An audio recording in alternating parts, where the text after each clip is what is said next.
Okay, let's feed our sourdough starter. She looks like very liquidy. She's hungry. She's been on the counter for a couple days. So we're gonna put 50 grams of water and 50 grams of flour. So I'm gonna do 50 grams water. Perfect. You can also Google the measurements if you want to just use like tablespoons or something, or like cups instead of weighing it out. It won't be exactly the same, but it'll be similar enough. And once you do it a couple of times, you'll see like what consistency you want. Some people make their starters really thick.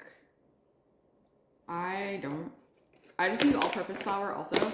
Like some people use bread flour or rye flour. It'll be thicker if you use a flour with more protein, but this works fine for me. Perfect. Okay, so 50 grams water, 50 grams flour. I usually use about 100 for a loaf, so I try to put the same amount back in.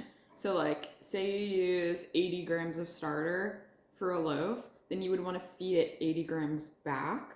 So that would be 40 grams of water, 40 grams flour, if that makes sense. You just stir it up after you add your flour and water.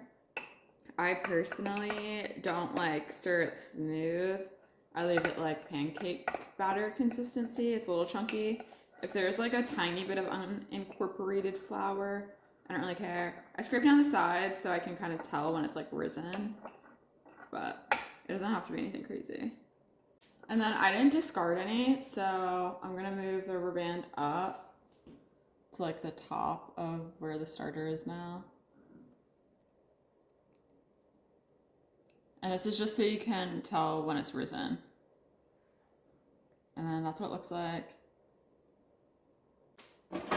Okay, and then I just put the lid on top like this because I'm gonna leave it on the counter. If I'm putting it in the fridge, I'm gonna screw the lid on tight and put it in the fridge. And you can leave it in the fridge for like a week without like touching it. I would say after a week, check it and feed it more. If you get like a layer of liquid on top or it smells very alcoholic, that just means it's really hungry, so you should feed it. That's how you feed a starter.